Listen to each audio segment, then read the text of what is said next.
এবার আন্তর্জাতিক বাজারে জ্বালানি তেলের অস্থিরতার মধ্যেই দরপতন হয়েছে চিনি, কফি ও কোকোর।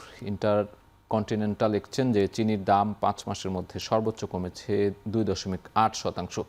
আমরা জ্বালানি তেলের যে বিষয়গুলো দেশের বাজারের খবর শুনছিলাম, সেই জায়গায় আন্তর্জাতিক বাজারে বিভিন্ন পণ্যের দরপতন শুরু হয়েছে এবং সেটি জ্বালানি তেলের দাম কমার খবরেই এই দরপতন শুরু হয়েছে। সেই পণ্যগুলো আমরা দেখতে চাই একটু।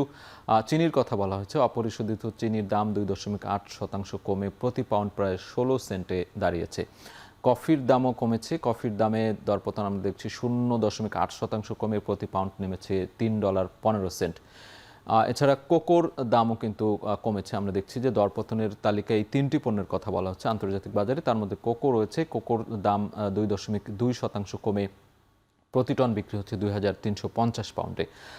গেল ৫ মাসের মধ্যে এটি সর্বোচ্চ দরপতন বলে বলা হচ্ছে এবং যুদ্ধবিরতির খবরে জ্বালানি তেলের দাম কমার যে খবর, তাতে করেই আসলে এই দর কমছে।